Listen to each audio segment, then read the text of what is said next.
केंद्र और राज्य की राजनीति में जब भी कोई बड़े फैसले होते हैं तो इस ढाणी से होकर गुजरते हैं। जी हाँ, ये ढाणी है बायतू विधायक हरीश जी चौधरी की। पीसीसी चीफ गोविंद सिंह डोटासरा, टीकाराम जूली और विभिन्न कांग्रेस के बड़े लीडर, उनसे मेवाराम जैन ने मुलाकात की और अपने कार्यकर्ताओं के साथ वहां पर एक शक्ति प्रदर्शन के रूप में वो जयपुर गए। दोस्तों नमस्कार, आज मैं मौजूद हूं बाड़मेर जिले के बायतू विधानसभा में और आपने एक ये नाम सुना होगा, बायतू की ढाणी। जी हाँ, ये एक बाड़मेर जिले की एक ऐसी ढाणी जो कि हमेशा चर्चाओं में रहती है। अक्सर ये कहा जाता है कि केंद्र और राज्य की राजनीति में जब भी कोई बड़े फैसले होते हैं तो इस ढाणी से होकर गुजरते हैं। जी हाँ, ये ढाणी है बायतू विधायक हरीश जी चौधरी की। आज हम बायतू में कवरेज के लिए गए तो जैसे ही ये हमारी नजर हरीश जी चौधरी की इस ढाणी पर पड़ी तो सोचा कुछ कंटेंट बना ले। दोस्तों, वर्तमान में बाड़मेर की राजनीति में चर्चा का विषय यह बना हुआ है हरीश चौधरी और मेवाराम जैन। दोस्तों, वर्तमान में बाड़मेर जिले के अंदर कांग्रेस पार्टी के अंदर कई गुट बने दिख रहे हैं। जी हाँ, एक गुट की अगर अपन बात करें तो मेवाराम जैन और दूसरे गुट की अगर बात करें तो नाम बायतू विधायक हरीश चौधरी का आता है। अक्सर मेवाराम जैन अपने भाषणों में भी ये कहते हैं और इशारों इशारों में बातें की जाती है तो उसमें नाम हरीश चौधरी पर ही निशाना लगभग तय माना जाता है। जी हाँ, अभी बाड़मेर के पूर्व विधायक मेवाराम जैन जयपुर गए हुए हैं अपने समर्थकों के साथ और मेवाराम जैन कांग्रेस के कई बड़े कद्दावर नेताओं से मुलाकात की। जैसे उनमें से एक नाम है पीसीसी चीफ गोविंद सिंह डोटासरा, टीकाराम जूली और विभिन्न कांग्रेस के बड़े लीडर, उनसे मेवाराम जैन ने मुलाकात की और अपने कार्यकर्ताओं के साथ वहां पर एक शक्ति प्रदर्शन के रूप में वो जयपुर गए। उसके साथ में कई बड़ा काफिला था और मेवाराम जैन ने गोविंद सिंह डोटासरा को यह कहा कि ये जो लोग बैठे हैं ये बाड़मेर की क्रीम है। बाड़मेर की क्रीम है, इसका मतलब है कि ये जितने भी लोग यहाँ बैठे हैं ये बाड़मेर के बड़े लोग हैं, प्रतिनिधि हैं, अपने गांव में प्रतिनिधित्व करते हैं और इनके पीछे बड़ा वोट बैंक है। अपने आप में मेवाराम जैन ने इशारों इशारों में यह कहा कि मेरे साथ जो लोग हैं वो बाड़मेर जिले में जनता के बीच अपना अच्छा प्रतिनिधित्व रखते हैं, अपनी मजबूत पैठ रखते हैं, अपनी मजबूत पकड़ रखते हैं।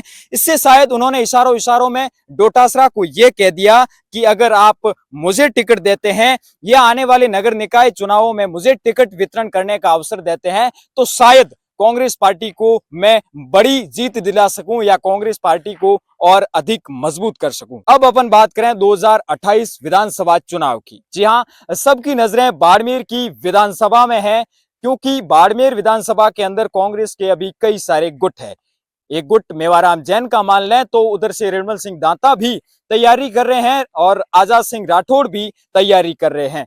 जी हाँ, इसमें नाम आता है बायतू विधायक हरीश चौधरी का। हरीश चौधरी का नाम इसलिए आता है क्योंकि मेवाराम जैन के जो समर्थक है उनका इशारों इशारों में हरीश चौधरी पर निशाना यह रहता है कि मेवाराम जैन को अगर कांग्रेस में कोई मजबूत नहीं होने दे रहा है या फिर मेवाराम जैन को कांग्रेस पार्टी दरकिनार कर रही है तो वो हरीश चौधरी की वजह से कर रही है। अपने आप में मेवाराम जैन के कार्यकर्ता हमेशा से ही हरीश चौधरी को लेकर ऐसे आरोप लगाते रहते हैं।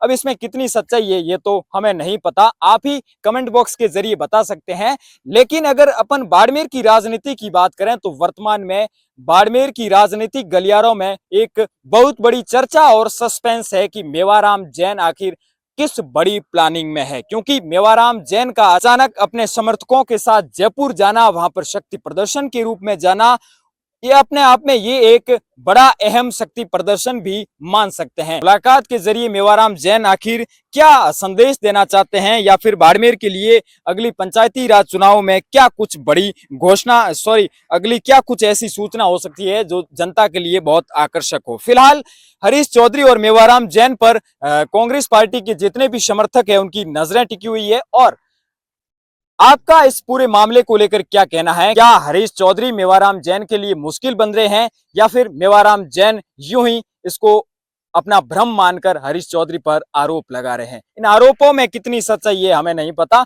लेकिन कहीं ना कहीं ये स्थिति देखकर लगता है कि आखिर तो नेताओं के बीच में कुछ न कुछ खिचड़ी तो पक रही है, क्योंकि पिछले कुछ दिनों एक कांग्रेस पार्टी के द्वारा कैंडल मार्च निकाला जा रहा था। कैंडल मार्च था धर्मेंद्र प्रधान के इस्तीफे के बाद में कांग्रेस पार्टी ने यह तय किया कि कैंडल मार्च निकाला जाएगा, उसमें गांधी चौक स्थान तय किया गया। उसके अंदर हुआ एग्जैक्टली ये कि मेवाराम जैन पहले अपने समर्थकों के साथ पहुंचे और हरीश चौधरी और बाड़मेर की जिला अध्यक्ष के तौर पे और बाड़मेर की कांग्रेस के जितने भी छोटे बड़े नेता है वो बाद में पहुंचे। आखिर एक ही पार्टी के, एक ही विचारधारा के, एक ही कार्यकर्ताओं की पार्टी, उस पार्टी के नेताओं को दो दो कैंडल मार्च क्यों करने पड़ गई? एक तरफ मेवाराम जैन, दूसरी तरफ टीम ऑफ हरीश चौधरी।